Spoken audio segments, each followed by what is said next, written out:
Hello everyone, this is Ashutosh Chaturvedi. I cracked IIT in 99 and I am BTech from IIT BHU. और आज के इस lecture में हम लोग डिस्कस करने वाले हैं different types of real forces. एक छोटा सा टॉपिक है, बहुत इंपॉर्टेंट टॉपिक है, most amazing topic. So let's get started. तो यार इसमें बेसिकली 4 तरह के रियल फोर्सेस पाए जाते हैं। कौन कौन से? Gravitational force, normal reaction, tension the string, spring force. क्या है भाई? Types of real forces. इसमें सबसे पहले सब लोग हेडिंग बना ले। Gravitational force. क्या हेडिंग पड़ेगी? Gravitational force. देख क्या होता है कि अर्थ किसी भी बॉडी को अट्रैक्ट करता है और इसी फोर्स मतलब the force exerted bye earth on any body, इस फोर्स को हम बोलते हैं ग्रेविटेशनल फोर्स या फोर्स ऑफ ग्रेविटी, या आसान भाषा में बॉडी का वेट। भाई हमारा जो वेट है तो यार वेट उतना ही तो होता है जितना कि अर्थ मतलब धरती माता हमारे ऊपर फोर्स लगाती है। अर्थ जो भी हमारे ऊपर ग्रेविटेशनल फोर्स लगाता है एक्चुअली में दैट इज़ आवर वेट। भाई सोचो, अर्थ डेली जो है हमारे ऊपर फोर्स लगा रहा है, ग्रेविटेशनल फोर्स।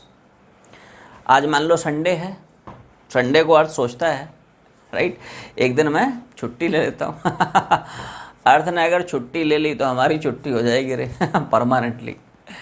मान ले अर्थ ने जो है हमारे ऊपर ग्रेविटेशनल फोर्स लगाना बंद कर दिया, व्हाट विल हैपन? सब उड़ जाएंगे रे ठीक है। वी विल एक्चुअली में फील वेटलेसनेस, हमें लगेगा हमारे पास कुछ नहीं है। वैसी ही फीलिंग आएगी जैसे कि एक एस्ट्रोनॉट को सैटेलाइट के अंदर आती है। हम लोग पढ़ेंगे ग्रेविटेशन के चैप्टर में। A person inside a satellite always feels weightlessness as there is no gravity at any point inside a satellite, है ना। तो देखो जैसे मान ले ये रहा हमारा अपना पर्सनल एक छोटा सा अर्थ, ठीक है, सुंदर सा धरती माता। अब देख क्या है, अर्थ क्या करता है, किसी बॉडी को खींचता है। अर्थ जो है किसी बॉडी पे एक फोर्स लगाता है और इसी फोर्स मतलब force exerted bye earth on any body, इसी फोर्स को हम बोलते हैं क्या? ग्रेविटेशनल फोर्स या फोर्स ऑफ ग्रेविटी।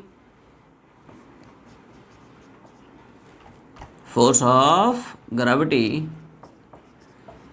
या आसान भाषा में इसी को बोलते हैं बॉडी का वेट, राइट। और वेट यार हम सबको पता है क्या होता है। Weight is defined as mass into acceleration due to gravity. तुम अपने मास को एक्सेशन ड्यू टू ग्रेविटी से मल्टीप्लाई करा दो, तुम्हारा वेट आ जाएगा, राइट।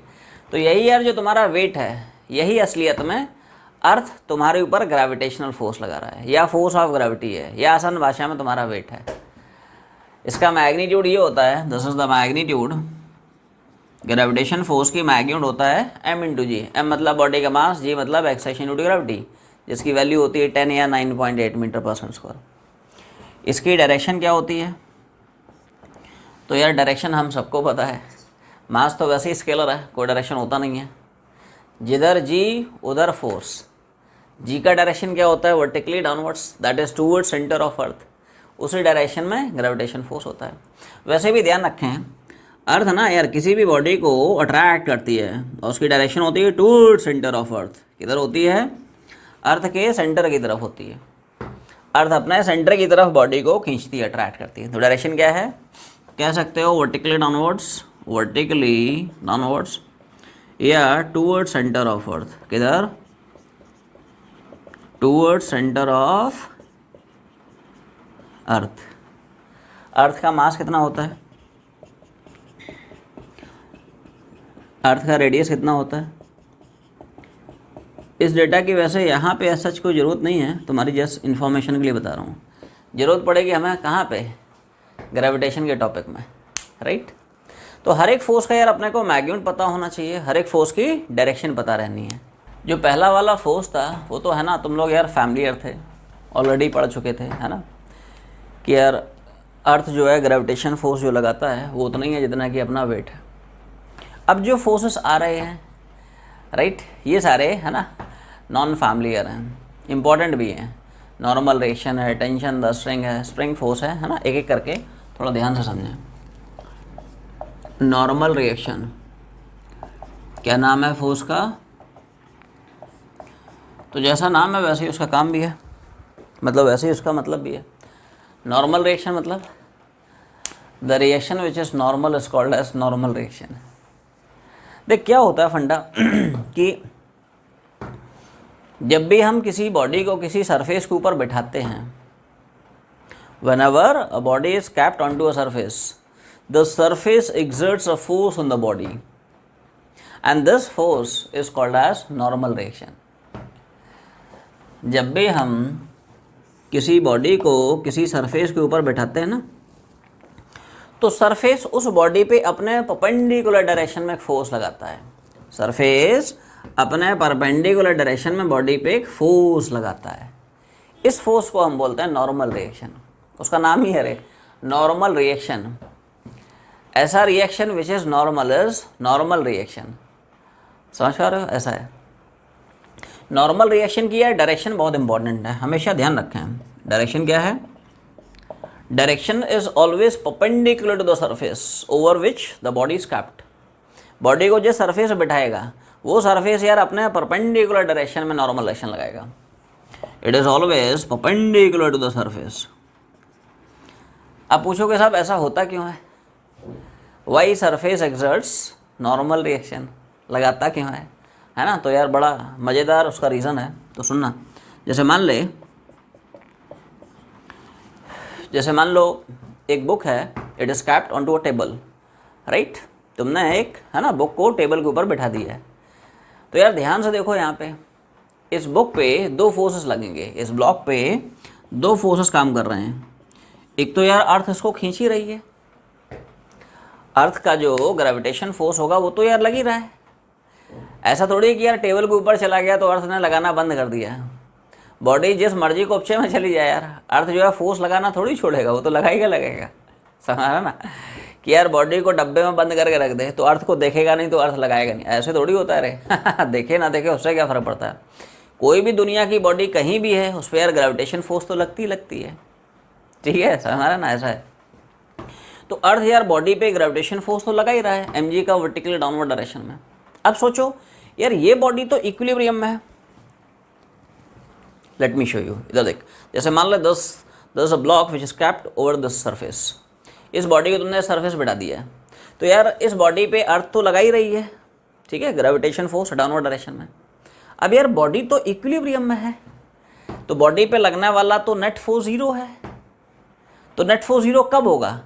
जब जितना ग्रेविटेशनल फोर्स नीचे लग रहा है उतना ही फोर्स उस पर यार ऊपर की तरफ भी लगे। तो कौन लगाएगा? यही सरफेस लगाएगा। In order to keep this body here in equilibrium, जितना ग्रेविटेशनल फोर्स अर्थ इस बॉडी पे लगा रहा है उतना ही अमाउंट ऑफ फोर्स सरफेस इस बॉडी पे लगा देता है, exactly in the opposite direction. Newton का थर्ड लॉ, न्यूटन साहब का, sir Isaac Newton, our late and great sir Newton साहब ने थर्ड लॉ में क्या बताया? Law of action and reaction. To every action there is equal and opposite reaction. जीवन में तुम कोई भी एक्शन करोगे तो मैं उसका इक्वल एंड ऑपोजिट रिएक्शन भी मिलेगा। पढ़ाई करोगे तो रिजल्ट आएगा, एक्शन रिएक्शन है ना दोस्त। पढ़ाई नहीं करोगे तो फिर है ना ठीक है, रिजल्ट कैसे आएगा? एक्शन करोगे तो रिएक्शन मिलेगा ना। अच्छा एक्शन होगा तो यार अच्छा रिएक्शन मिलेगा। ऐसा है ये कहानी। बॉडी यहाँ पे इक्विलिब्रियम है। इक्विलिब्रियम मतलब बॉडी पे लगने वाला नेट फोर्स 0 है। तो नेट फोर्स 0 कब होगा भाई? एक बार बता, तुम सोचते हो कि यार इस बॉडी पे सिर्फ और सिर्फ ग्रेविटी ही लग रहा है, बॉडी पे यार फोर्स लग रहा है तो बॉडी भाग नहीं जाएगा? बॉडी यहाँ पे इक्विलिब्रियम है ना। This block here exist in equilibrium, net force 0 है। तो जितना फोर्स ग्रेविटी लग रहा है उतना ही अमाउंट ऑफ फोर्स इस सरफेस को इस ब्लॉक पे लगाना ही पड़ेगा in order to keep this block here in equilibrium. तो एक्चुअली में this is the main logic behind action of this normal reaction. ये कहानी है। बस अपने को यार इतना याद रखना है कि नॉर्मल रिएक्शन की जो डायरेक्शन होगी it is always perpendicular to the surface over which the body is kept. इसमें यार कुछ और भी वेरिएशंस बन सकते हैं। ये तो यार हम लोग सबसे है ना सिंपलेस्ट केस ले लिए। थोड़ा सा मैं है ना बढ़ा रहा हूँ, देखो लेवल धीरे धीरे बढ़ा रहा हूँ। जैसे मान ले सरफेस तुम्हारा हॉरिजॉन्टल नहीं है, वर्टिकल है, ध्यान सुनना। जैसे मान ले this block it is pressed against this wall, जैसे तुम लोगों को फील कराता हूँ, फील ले, फील है ना। जैसे मान ले ये बॉडी है, इस बॉडी को मान ले है ना, मैंने इस वॉल के अगेंस्ट फोर्स अप्लाई करके इक्विलिब्रियम में मेंटेन कर रखा है, तो क्या ये जो वॉल होगा या जो है ना बोर्ड है वो अपने परपेंडिकुलर मतलब इस डायरेक्शन में नॉर्मल रिएक्शन लगाएगा। ये देख, हमेशा ध्यान रखें नॉर्मल रिएक्शन की डायरेक्शन उस सरफेस के परपेंडिकुलर होती है जिस सरफेस पर बॉडी बैठी होती है।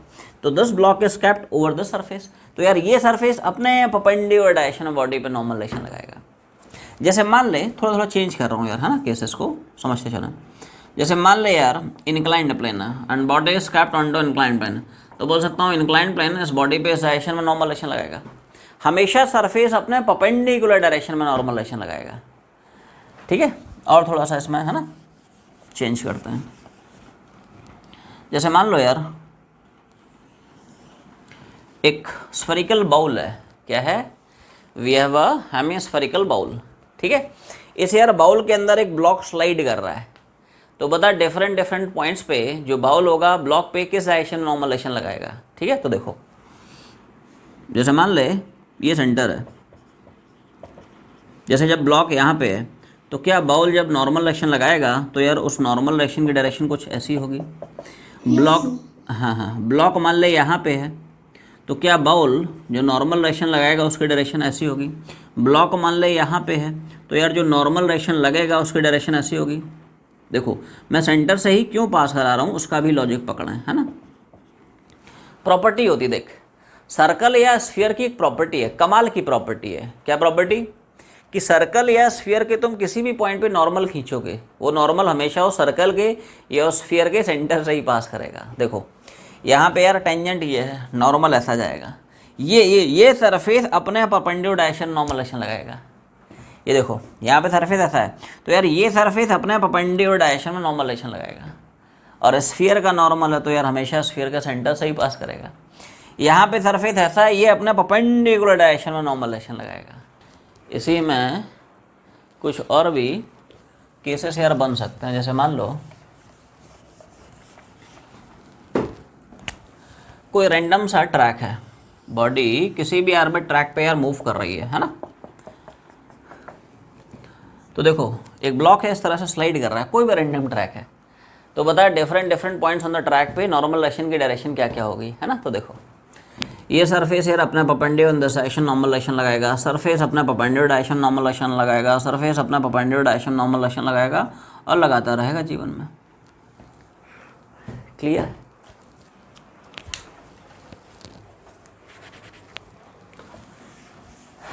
अब थोड़ा सा यार लेवल बढ़ा रहा हूँ, है ना, थोड़ा सा लेवल को बढ़ा रहा हूँ, थोड़ा ध्यान से सुने, है ना।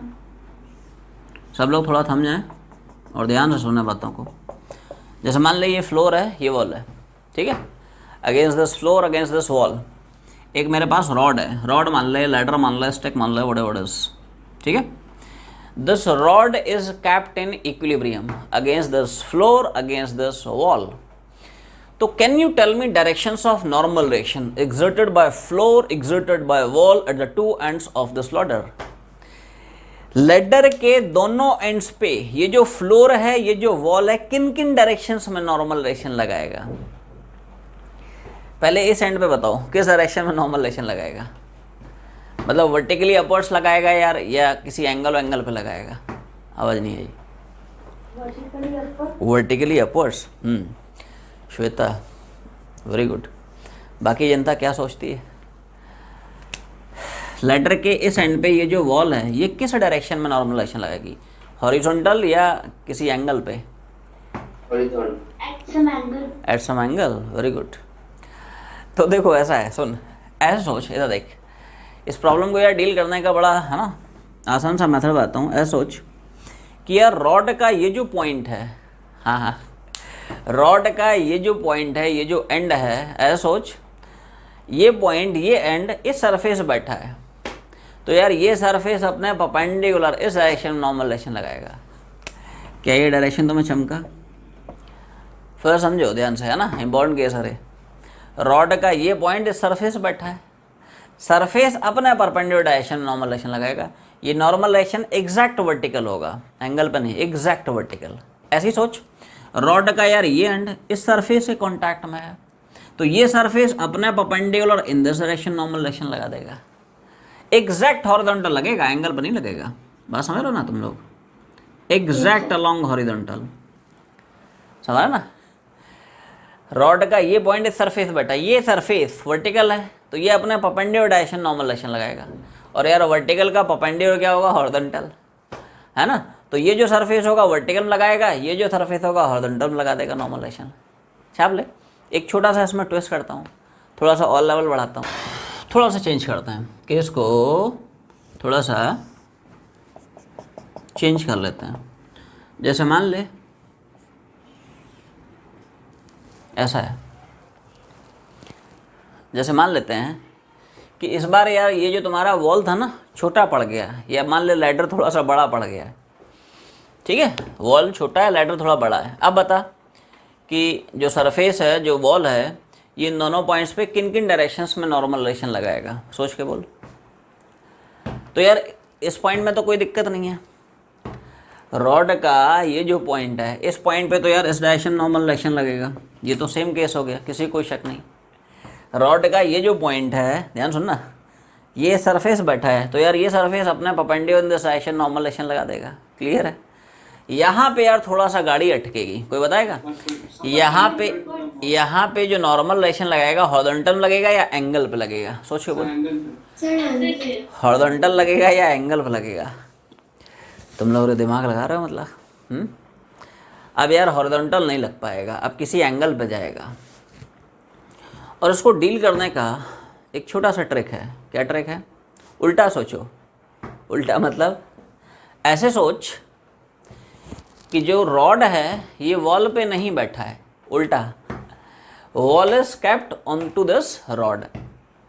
रॉड वॉल पे नहीं है, वॉल मान ले रॉड पे बैठा है। देख थोड़ा सा एक्शन रिएक्शन का यार थोड़ा सा खेल तुम लोगों को सिखा रहा हूँ, है ना। देखो ऐसे सोच, वॉल का यार ये जो पॉइंट है, वॉल का ये जो पॉइंट है ना, ये रॉड के सरफेस पे बैठा है।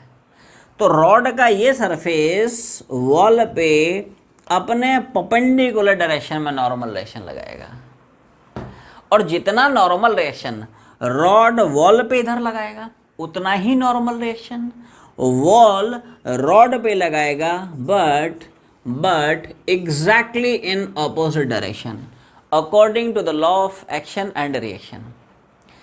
फिर समझो यार, है ना, ये डायरेक्शन ऐसी क्यों गई, एंगल पे क्यों गई, है ना। लॉजिक पकड़ ध्यान से, एक्शन रिएक्शन का थोड़ा सा गेम खेलती है। तो देखो अप्रोच यार ये है कि ऐसे सोच, रॉड वॉल का ये जो पॉइंट है ना, इस रॉड के इस सरफेस से कॉन्टैक्ट में है, समझ है ना। तो रॉड वॉल के इस पॉइंट पे यार अपने परपेंडिकुलर डायरेक्शन में नॉर्मल डायरेक्शन लगा रहा है। ये कौन सा नॉर्मल डायरेक्शन है? This is exerted by the rod on the wall. अब सोच, जितना amount of normal direction rod wall पे लगा रहा है उतना ही नॉर्मल डायरेक्शन तो वॉल वापस से रॉड पे भी लगाएगा according law of action reaction. भाई न्यूटन साहब कह गए हैं, न्यूटन सर का कहना है, क्या कहना है कि यार दुनिया की कोई भी फोर्स अकेले अकेले एग्जिस्ट नहीं करती है, पेयर्स में एग्जिस्ट करती है, एक्शन एंड रिएक्शन के। हम लोग बहुत जल्दी आने वाले हैं लॉस ऑफ मोशन, डिटेल में चर्चा हो जाएगी, टेंशन मत ले, अभी ऐसे ही है ना। ब्रीफ में बता रहा हूँ। इधर देख, अर्थ अगर बॉडी पे ग्रेविटेशन फोर्स लगा रही है तो बॉडी छोड़ती नहीं है, बॉडी भी अर्थ पे उतना ही फोर्स लगाती है। वो अलग बात है कि यार अर्थ का मास बहुत ज़्यादा है जिसकी वजह से अर्थ का मूवमेंट पॉसिबल नहीं है, बॉडी का मास छोटा मोटा है तो भाग जाता है, ऐसा है, ये फंडा है दोस्त। इधर देख, जैसे इस सरफेस पे ब्लॉक बैठा है तो सरफेस ने ब्लॉक पे इधर नॉर्मल एक्शन लगाएगा, ब्लॉक छोड़ेगा थोड़ी, उतना ही नॉर्मल एक्शन ब्लॉक सरफेस पे क्या एग्जैक्टली अपोजिट डायरेक्शन लगाएगा according to law of action reaction. Newton sir का कहना है, हमारा नहीं है, ये न्यूटन सर कहते थे। ऐसा है। तो यार दुनिया की कोई भी फोर्स अकेले एग्जिस्ट नहीं करती है, पेयर्स में एग्जिस्ट करती है। कौन से? Action and reaction pair. इधर देख, एक्शन एंड रिएक्शन पेयर, ये फंडा है। तो वही फंडा मैंने यहाँ पे घुमाया है कि जितना नॉर्मल रिएक्शन, ये देखो ये रॉड वॉल पे लेकिन इधर लगाएगा उतना ही नॉर्मल रिएक्शन ये वाला जो वॉल है वो रॉड पे लेकिन ऑपोजिट डायरेक्शन लगाएगा। ये नॉर्मल रिएक्शन है, this is normal reaction by the wall on the rod. तो जो वॉल यहाँ पे है वो रॉड पे अब हॉरिजॉन्टल नहीं लगाएगी यार, ऐसे नहीं लगाएगी, कैसे, थोड़ा सा ऐसे लगाएगी। This is normal reaction exerted by this wall on to this rod. समझ में आ गया? तो यार ये तो चर्चा हो गई नॉर्मल रिएक्शन की। सब लोग हेडिंग बनाए, क्या हेडिंग पड़ेगी? Tension the string. अब यार ये सब है ना इंपॉर्टेंट फोर्सेस हैं, ध्यान से डेफिनेशन पढ़ते चलो क्या है। तो अगला यार फोर्स आया, ये भी सब है ना इंपॉर्टेंट फोर्सेस हैं यार। Tension in the string, tension समझते हो? टेंशन यार वो वाला टेंशन नहीं है जो तुम लोग देते हो ठीक है। टेंशन मतलब यार वो वाला टेंशन है जो स्ट्रिंग को होता है। स्ट्रिंग भी मतलब भारी टेंशन में रहता है यार, है ना, 24/7 बहुत, है ना, भयानक टेंशन तो यार स्ट्रिंग को किस बात का टेंशन है?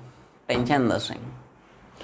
असलियत में स्ट्रिंग किसी भी बॉडी पे जो फोर्स लगाता है that force is called as tension the string. क्या होता है, जब भी आप किसी बॉडी को किसी स्ट्रिंग से अटैच करते हो तो यार स्ट्रिंग उस बॉडी पे एक फोर्स लगाता है, and this force exerted by the string on any body it is called as tension the string. एक छोटा सा सैंपल देता हूँ तुम लोगों को। जैसे मान ले कोई स्ट्रिंग है। अच्छा, स्ट्रिंग के बारे में यार ध्यान रखें, यहाँ पे हम लोग जो स्ट्रिंग डील कर रहे हैं ना वो लाइट स्ट्रिंग डील कर रहे हैं, इनएक्सेंसिबल स्ट्रिंग डील कर रहे हैं। क्या बोला मैंने? String is light and inextensible. मतलब क्या हुआ? लाइट मतलब यार ये वाला लाइट नहीं, लाइट लाइट लाइट ब्राइटनेस वो वाला लाइट नहीं। लाइट मतलब इट्स मासलेस। ये सुनो, मतलब यार मास है बट है ना नेग्लिजिबल मास है, इट्स नॉट हैवी स्ट्रिंग। ठीक है, तो स्ट्रिंग जो है लाइट है, इनएक्सेंसिबल है। इनएक्सेंसिबल समझते हो? Which is not extensible, inextensible. मतलब यार स्ट्रिंग का जो टोटल लेंथ है वो कांस्टेंट रहता है। स्ट्रिंग के साथ आप कुछ कर नहीं सकते, उसको खींच नहीं सकते हैं, उसको कंप्रेस नहीं कर सकते हैं। समझ रहे ना? स्ट्रिंग की जो टोटल लेंथ है बस उतना ही है, कांस्टेंट रहेगा, है ना। तो यार लाइट का मतलब यार मासलेस है, मास अप्रॉक्सीमेटली 0 है, नेग्लिजिबल मास का है। और इनएक्सेंसिबल मतलब यार स्ट्रिंग का लेंथ कांस्टेंट रहेगा। एक यार इलास्टिक स्ट्रिंग भी आती है, वो वाली स्ट्रिंग हम लोग डील नहीं कर रहे हैं, है ना। स्ट्रिंग मतलब नॉर्मल स्ट्रिंग है, ठीक है, जिसका टोटल लेंथ कांस्टेंट रहेगा, इनएक्सेंसिबल है, उसको आप एक्सपैंड या कंप्रेस नहीं कर सकते। ठीक है, ऐसा है। तो मान ले ये स्ट्रिंग है, स्ट्रिंग के एक एंड से ये ब्लॉक सस्पेंडेड है, मान ले एम मास का ब्लॉक है। स्ट्रिंग का दूसरा एंड यहाँ पे सीलिंग से फिक्स है। क्या? स्ट्रिंग का जो अपर एंड है वो मान ले सीलिंग से फिक्स है। ठीक, तो यार होता क्या है, जब भी आप किसी बॉडी को किसी स्ट्रिंग से कनेक्ट कराते हो तो स्ट्रिंग उस बॉडी पे एक फोर्स लगाता है। इस फोर्स को हम बोलते हैं क्या? Tension the string. तो tension is nothing but force exerted by the string on any body. Direction यार बहुत इंपॉर्टेंट है।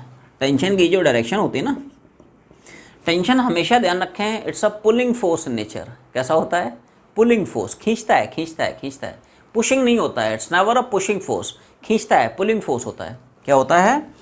It is a pulling force in nature. मतलब थोड़ा सा फील भी कर, why string tries to pull this block. सोच, block because of its weight has a tendency to move in the downward direction, और इसको प्रिवेंट करने के लिए, ब्लॉक को यहाँ पे इक्विलिब्रियम में मेंटेन करने के लिए स्ट्रिंग क्या करेगा? It will try to pull the block. Feel कर पा रहे हो? ये तो देख, अरे ब्लॉक का वेट है ना रे, तो वेट की वजह से धरती माता उसको खींच रही है, अर्थ उस पर पुलिंग फोर्स लगा रहा है। तो ब्लॉक यार नीचे भागने की कोशिश कर रहा है, स्ट्रिंग मना कर रहा है, मत जा कहाँ जा रहा है, संडे है ठीक है। तो स्ट्रिंग क्या करेगा? अपना जो फोर्स लगाएगा वो पुलिंग फोर्स होगा nature, it will try to pull the block. ऐसा है, तभी तो यार ये ब्लॉक यहाँ पे इक्विलिब्रियम में होगा। जितना फोर्स नीचे से उतना ही फोर्स ऊपर से, तभी नेट फोर्स 0 होगा, तभी सिस्टम यहाँ पे इक्विलिब्रियम में एग्जिस्ट करेगा। ये फंडा है। तो यार हमेशा ध्यान रखें, tension is a pulling force in nature. मतलब स्ट्रिंग के टेंशन की डायरेक्शन होती है, it is always away from the body along length of the string, along length of string। क्या बोला? समझ आ रहा ना? स्ट्रिंग बॉडी पे जो फोर्स लगाएगा है ना, उस यार टेंशन की डायरेक्शन होती है always away from the body. देखो स्ट्रिंग बॉडी पे जो फोर्स लगाएगा ना, it is always away from the body. देखो ऐसा डायरेक्शन होता है, it would be towards the body, but ऐसा डायरेक्शन है तो क्या है, बॉडी से दूर जा रहा है, अवे फ्रॉम द बॉडी। और किधर होगा, along the length of the string, string के लेंथ के अलोंग होगा। स्ट्रिंग अपनी लेंथ के अलोंग ही तो खींचेगा, ये देख पुलिंग फोर्स है, तो डायरेक्शन क्या है, it is always away from the body, along length of the string, length के अलोंग होगा and away from the body होगा। कुछ और एग्जांपल देता हूँ, है ना, पिक्चर और अच्छे से क्लियर होगी। जैसे मान ले, समझ लो बाद में छापना, जैसे मान ले यार दो ब्लॉक्स हैं मेरे पास, M1 है M2 है, कनेक्टेड बाय स्ट्रिंग, और इसको यार मैं पुल कर रहा हूँ along this horizontal surface by applying some constant horizontal force, है ना, इस तरह से फोर्स अप्लाई करके खींच रहा है इस तरह से। मान ले यार स्ट्रिंग में टेंशन T है, तो क्या मैं बोलूँगा, ये स्ट्रिंग इस ब्लॉक पे टेंशन लगाएगी इन दिस डायरेक्शन, ये स्ट्रिंग उतना ही टेंशन इस ब्लॉक पे लेकिन लगाएगी इन दिस डायरेक्शन। डायरेक्शन पकड़, direction is very important. Feel कर थोड़ा सा, ये स्ट्रिंग यार इसको खींचेगा तो टेंशन इधर लगेगा, आवाज़ नहीं आई। अगर आप M2 पे लगने वाला यार टेंशन देखोगे तो इधर लगेगा, और यही यार अगर आप M1 पे लगने वाला टेंशन देखोगे तो क्या इधर लगेगा, ये सुनो, फील कर इधर देख, एवरीवन सी दिस, ये स्ट्रिंग इस ब्लॉक को खींच रहा है, डायरेक्शन क्या है, away from the body along length of the string.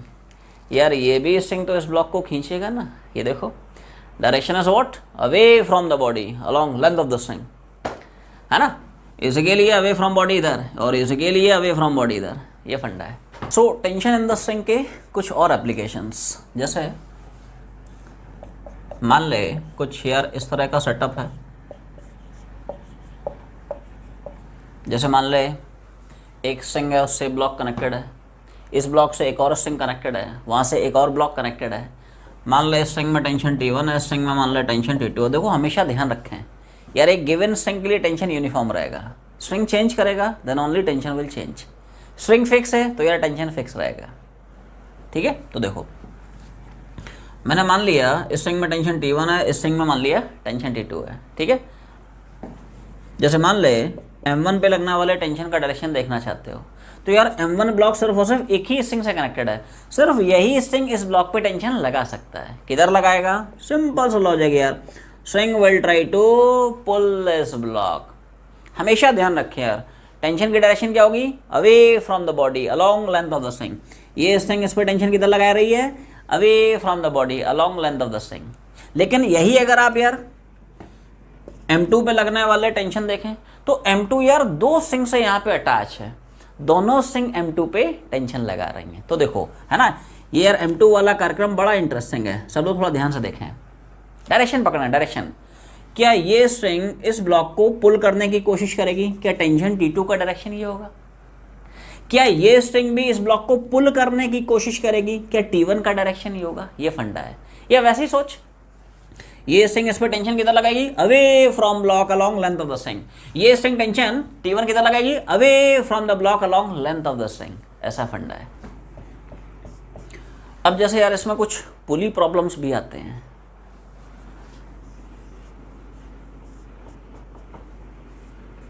क्या सेटअप है थोड़ा सा तुम लोगों को एक्सप्लेन कर देता हूं। पुली समझते तुम लोग, जैसे हम लोग बचपन में यार गांव में, है ना, वेल होता था, है ना, वेल से पानी निकालते थे, कुएं से पानी निकालते थे, तो वहाँ पे क्या होता था यार, एक पुली लगा होता था, उसके ऊपर से एक स्ट्रिंग पास कर रहा है, स्ट्रिंग का एक एंड हम होल्ड करके खड़े हो जाते थे और दूसरे एंड से बकेट होल्ड करता था, बकेट नीचे जाता था पानी भर के, फिर स्ट्रिंग को खींचता था। तो वही वाला पुली है। आई होप तुम लोगों ने देखा होगा। तुम लोगों ने पता नहीं देखा है कि नहीं यार, हम लोगों ने तो बहुत खींचा है ना पानी ऐसा है, ठीक है। तो मान ले बहुत सिंपल सा सेटअप है यार, है ना। इस सेटअप को हम लोग बोलते हैं Atwood machine. Laws of motion में डिटेल में पढ़ेंगे, अभी समझ ले ऐसे ही होता है, ठीक है। टेंशन के यार बस फंडे समझ, कंसेप्ट बस क्लियर कर, टेंशन की डायरेक्शन क्या होती है, कैसे कैसे देखते हैं। तो देखो ये पूरा का पूरा स्ट्रिंग सेम है, टेंशन यूनिफॉर्म होगा। बहुत सिंपल सा सेटअप है कि यार एक पुली है, स्ट्रिंग की हेल्प से सीलिंग से सस्पेंडेड है, इस पुली के ऊपर से ये स्ट्रिंग पास कर रहा है, स्ट्रिंग के दो फ्री एंड से दो ब्लॉक सस्पेंडेड हैं। स्ट्रिंग सेम है तो यार टेंशन सेम रहेगा, जितना टेंशन इसमें उतनी टेंशन इसमें, टेंशन की टेंशन ही लेने का, ठीक है। अब देखो यार ये टेंशन इस ब्लॉक पे, यार ये स्ट्रिंग इस ब्लॉक पे क्या टेंशन इधर लगाएगी, क्या ये स्ट्रिंग इस ब्लॉक पे टेंशन इधर लगाएगी? ये बात समझ में आती है? टेंशन का जो डायरेक्शन है it is always away from the body along length of the string. ये स्ट्रिंग इस ब्लॉक पे tension away from the body along length of the string, ऐसा है। तो यार ये तो टेंशन के डायरेक्शन हो गए exerted by the string on the two blocks, but यही जो स्ट्रिंग है इस पुली पे किस डायरेक्शन में टेंशन लगाएगी? आओ देखते हैं, ध्यान से देख। क्या ये तुम्हें चमका? देख, ये स्ट्रिंग इस पुली पे टेंशन लगाएगी अवे फ्रॉम पुली, ये स्ट्रिंग इस पुली पे टेंशन लगाएगी away from pulley. Pulling force है ना यार। String will try to pull this pulley, string will try to pull this pulley, ये फंडा।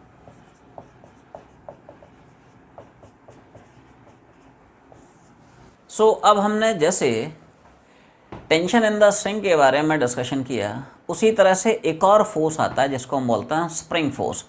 Do you understand the difference in between string and spring? String and spring difference समझता है? देख, string जो था it was light and inextensible string. आप यार string के साथ कुछ कर नहीं सकते थे। कुछ कर मतलब क्या कर सकते हो? उसको खींच नहीं सकते थे, उसको कंप्रेस नहीं कर सकते थे। स्प्रिंग यूज़र फ्रेंडली है, इसके साथ यार जो मर्जी चाहे वो कर सकता है। जैसे यार पेन में स्प्रिंग होती है, जो बॉल पेन रहता है जनरली, है ना, जैसे यूं करते हैं, तो यार पेन को डिसमेंटल कर खोल, उसमें से स्प्रिंग निकलेगी। तो स्प्रिंग में यार तुम लोगों ने ध्यान दिया हो, नोटिस किया हो, तो यार उसके साथ कुछ भी कर सकता है, उसको खींच सकता है, कंप्रेस भी कर सकता है। तो देखो,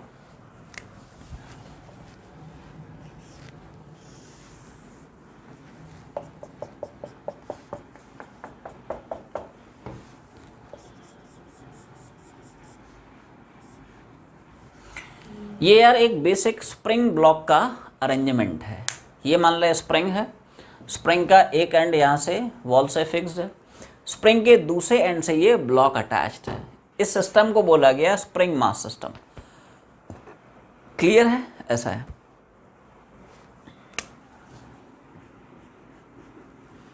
जब भी हम किसी ब्लॉक को किसी स्प्रिंग से अटैच करते हैं तो यार स्प्रिंग उस ब्लॉक पे ना एक फोर्स लगाता है, and this force is called as spring force. Force exerted by the spring on the body is called as spring force. अब यार इसमें तीन सिचुएशंस बनती हैं, तीन पॉसिबिलिटी बनते हैं। कौन कौन से? पहला बनता है कि स्प्रिंग रिलैक्स पोजीशन में, नॉर्मल लेंथ में, नेचुरल लेंथ में जैसे तुम सब लोग रिलैक्स हो, कोई टेंशन नहीं, कूल, ठीक है। उसी तरह से स्प्रिंग मान ले रिलैक्सड है, ठीक है। ये मान ले साहब स्प्रिंग की रिलैक्स्ड पोजीशन है,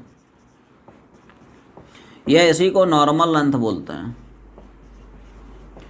या इसी को नेचुरल लेंथ भी बोल सकता है, एक ही बात है। क्या बोलते हैं? नेचुरल लेंथ बोलता है। ये फंडा है। मतलब यहाँ पे इस सिचुएशन में spring is neither stretch nor compress, ना यार इसको हमने एक्सपैंड कराया ना इसको हमने कॉम्प्रेस कराया। तो हमेशा ध्यान रखें, जब तक स्प्रिंग में कोई भी एक्सपेंशन या कॉम्प्रेशन नहीं होगा, spring does not exert any force on the body. क्या बोला मैंने? जब तक स्प्रिंग ना तो स्ट्रेच होगा ना कॉम्प्रेस होगा, रिलैक्स पोजीशन में रहेगा, तब तक यार ये स्प्रिंग इस ब्लॉक पे कोई भी फोर्स नहीं एक्सर्ट करता है। तब तक स्प्रिंग फोर्स की वैल्यू 0 रहती है। लॉ ऑफ एक्शन रिएक्शन है, न्यूटन्स थर्ड लॉ। न्यूटन साहब का क्या कहना है?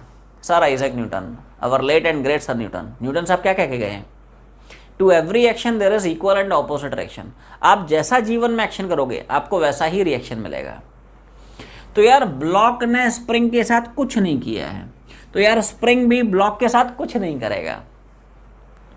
ब्लॉक स्प्रिंग पे कोई फोर्स नहीं लगाया, तो यार स्प्रिंग भी ब्लॉक पे कोई फोर्स नहीं लगाया। अब दो और पोजीशंस आई, एक स्ट्रेच पोजीशन, दूसरी कॉम्प्रेस पोजीशन। क्या क्या है देखो।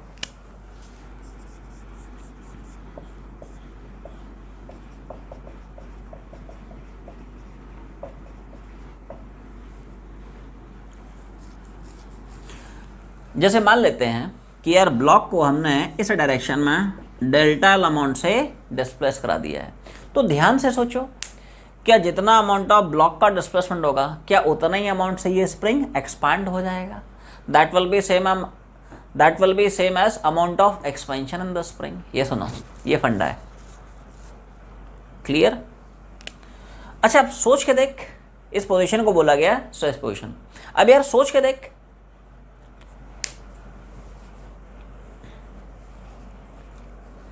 तो अब यार सोच के देख, क्या इस सिचुएशन में स्प्रिंग इस ब्लॉक पे पुलिंग फोर्स लगाएगा?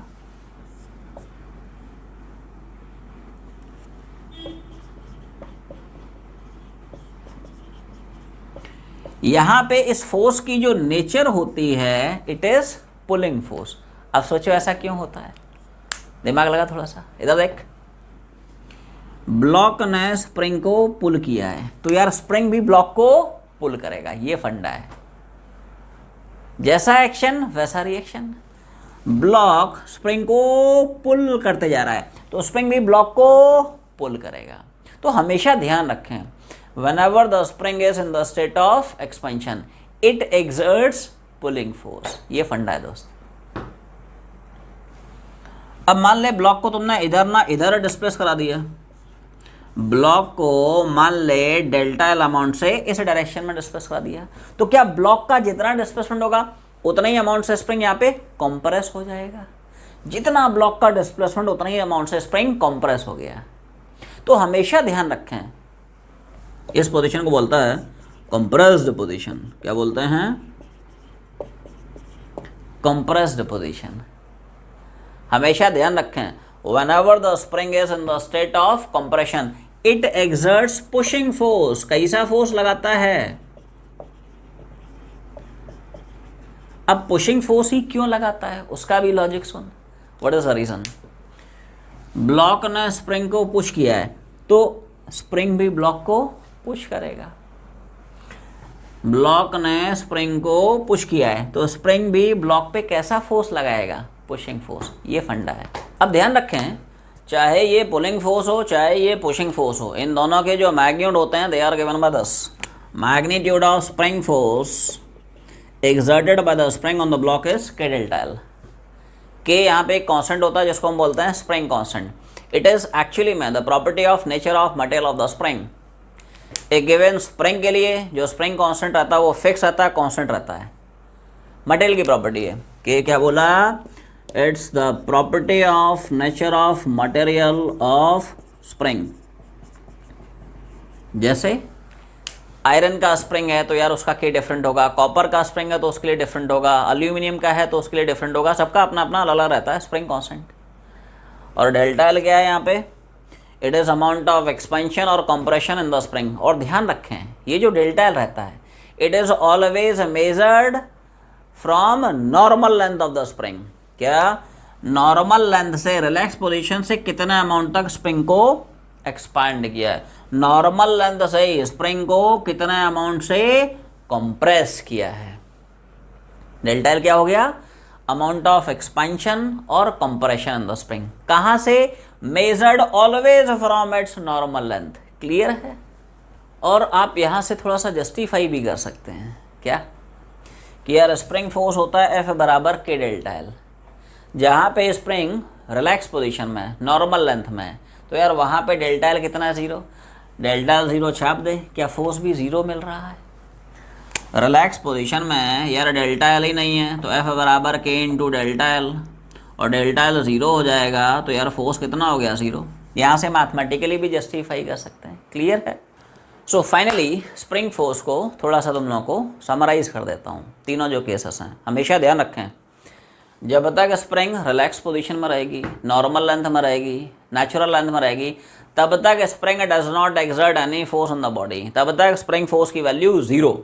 क्यों? क्योंकि यार ब्लॉक ने स्प्रिंग के साथ कुछ नहीं किया तो स्प्रिंग भी ब्लॉक के साथ कुछ नहीं करेगा। एक्शन रिएक्शन का दोस्त खेल है ना, ऐसा है। अब अगर स्प्रिंग स्ट्रेच पोजीशन में होती है तो हमेशा ध्यान रखें, whenever the spring is in the state of expansion it always exerts a pulling force. क्यों? क्योंकि यार ब्लॉक ने स्प्रिंग को खींचा तो स्प्रिंग ने भी ब्लॉक को खींचा। ये फंडा है। तो हमेशा ध्यान रखें, whenever the spring is in the state of expansion it exerts pulling force, और whenever the spring is in the state of compression it exerts pushing force। क्यों? क्योंकि ब्लॉक ने स्प्रिंग को यार पुश किया तो स्प्रिंग ने भी ब्लॉक को पुश कर दिया। ये फंडा है। और ध्यान रखें, चाहे ये पुलिंग फोर्स हो या पुशिंग फोर्स हो, इसका मैग्नीट्यूड कहाँ से निकालेगा, F बराबर K delta L. K constant है, स्प्रिंग कांस्टेंट होता है। डेल्टा एल क्या है, it is amount of expansion और amount of compression the spring. ध्यान रखें, एक्सपेंशन हो या कंप्रेशन हो, कहाँ से रीड करेंगे, always measured from normal length, natural length, relax position. Clear. So I hope तुम लोगों को different types of real forces के जो कंसेप्ट हैं अच्छे से समझ में आए होंगे, क्रिस्टल क्लियर हुए होंगे। सो आज की जर्नी हम लोग यहीं पे वाइंड अप करेंगे। तब तक पढ़ाई करते रहें। All the very best.